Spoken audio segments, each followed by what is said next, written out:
Bom dia! Hoje o nosso grupo irá falar um pouco sobre a coluna vertebral, sua anatomia, acidentes ósseos principais, articulações e músculos. O esqueleto axial recebe esse nome por estar localizado na região central do corpo, do nosso eixo. As vértebras presentes nele são intercaladas por discos intervertebrais formados por cartilagens que são flexíveis e eles têm uma função a absorver mais impactos. Nossa coluna é formada por 7 vértebras cervicais, 12 vértebras torácicas, 5 vértebras lombares. E mais embaixo a gente tem o sacro e o cóccix. A coluna cervical inicia bem embaixo do crânio e termina no topo da coluna torácica. A coluna cervical tem o formato de um C invertido, curva lordótica, e é muito mais móvel do que as regiões torácica ou lombar. Na parte média, encontramos a coluna torácica com suas 12 vértebras. De cima para baixo chamamos de torácica 1, como T1, torácica 2, como T2, e assim sucessivamente até a T12. A parte inferior da coluna vertebral é chamada de região lombar e fica compreendida logo abaixo da costela e acima da linha do glúteo. A parte inferior da coluna vertebral é chamada de região lombar ou coluna lombar. O sacro também é chamado de vértebra sacral ou coluna sacral. S1 é um osso grande e plano, de forma triangular, alinhado entre os ossos do quadril e posicionado abaixo da última vértebra lombar. Vamos agora ver a anatomia das vértebras, analisando os principais acidentes ósseos típicos. Aqui pegamos uma vértebra torácica e podemos ver seu corpo vertebral, junto ao forame vertebral, que é esse orifício onde passa a medula espinhal.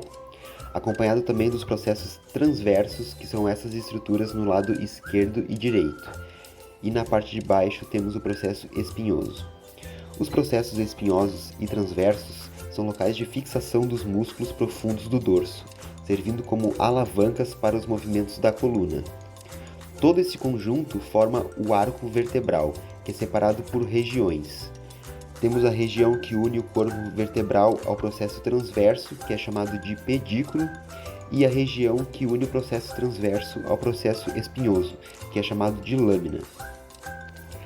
Agora, mostrando a lateral da vértebra, temos essa região em cima que se chama face articular superior. Essa estrutura se articula com a vértebra logo acima.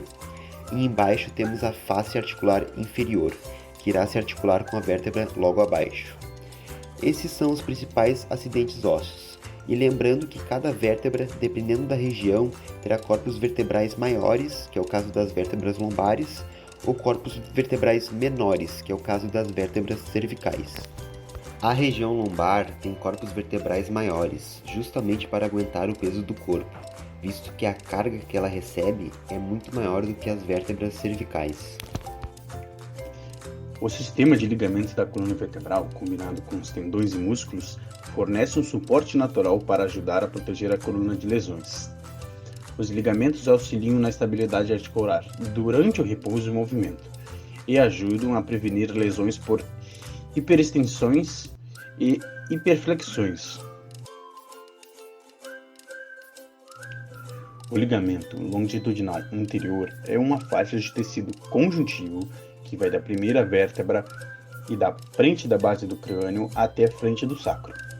Está localizado na parte frontal dos corpos vertebrais e se ramifica em cada nível individual, em fibras curtas que vão entre as vértebras e se inserem na frente do disco. Desta forma, o ligamento longitudinal anterior fornece um suporte aos discos intervertebrais. O ligamento longitudinal anterior limita a extensão das costas, ou seja, o ato de arquear para trás é o único ligamento espinhal que limita a extensão. O ligamento longitudinal posterior começa na base occipital do crânio e se estende até o sacro. Também se ramifica em fibras curtas que atravessam as articulações intervertebrais e terminam desta vez na parte de trás dos discos. O ligamento amarelo está localizado entre as lâminas da vértebra. Em cada nível vertebral, as fibras se originam de uma região superior de uma lâmina e se conectam à lâmina logo abaixo. O ligamento amarelo limita a flexão da coluna, ou seja, a inclinação para frente, especialmente as flexões abruptas. Esta função permite com que o ligamento amarelo proteja seus discos de lesões. Este ligamento é feito de um tecido elástico de cor amarela pálida. É um tecido semelhante a outros ligamentos espinhais, exceto pelo grau de elasticidade nele. A qualidade elástica do ligamento amarelo ajuda a preservar as curvas da coluna durante o movimento e ajuda o tronco a se endireitar depois que você se inclina para frente.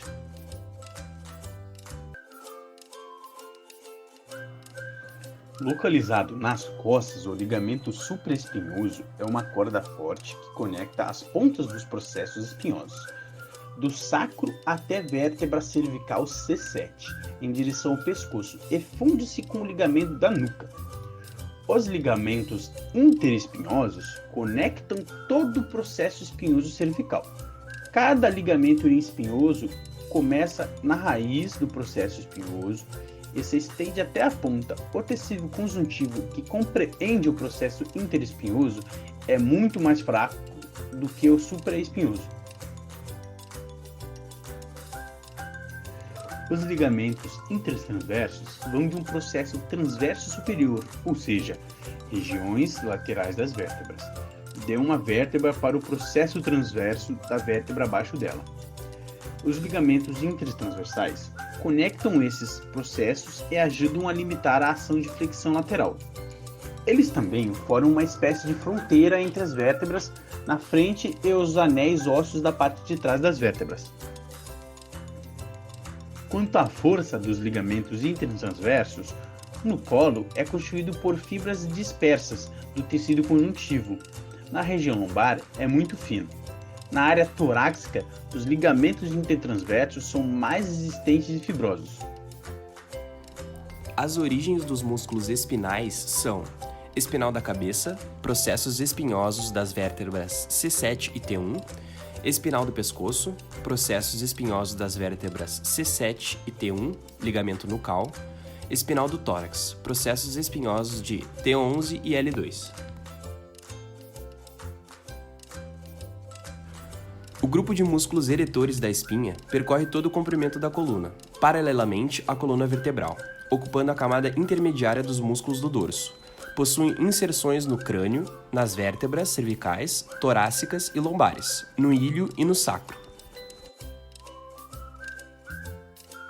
Os músculos espinhal, longuíssimo e iliocostal formam um grupo eretor da espinha dos músculos profundos das costas. Juntos, eles formam um grupo muscular amplo e poderoso responsável por grandes movimentos da coluna vertebral. Os músculos das costas agem sobre essas articulações para produzir os movimentos da coluna. Os movimentos da coluna são flexão, extensão, flexão lateral e rotação. Os ligamentos da coluna vertebral dão suporte às articulações e as estabilizam durante os movimentos. Pessoas que possuem lesão medular são informadas de que têm uma lesão a um determinado nível da medula espinal. É dito que a lesão é completa ou incompleta. Por vez, pode ser dito que tem uma fratura óssea ou outro envolvimento de um ou mais níveis vertebrais da espinal medula. Também lhe pode ser dito que são classificados de acordo com a classificação da Associação Americana de Lesão Medular, ASIA, como uma ásia A, B, C, D ou E. No início da década de 1990, não havia uma única definição de nível, de integridade da lesão ou de classificação. Os médicos tinham frequentemente diferentes definições de nível de lesão medular e de lesões completas e incompletas. Os níveis segmentares da medula espinal são definidos pelas suas raízes, mas nem sempre se situam nos mesmos níveis vertebrais correspondentes.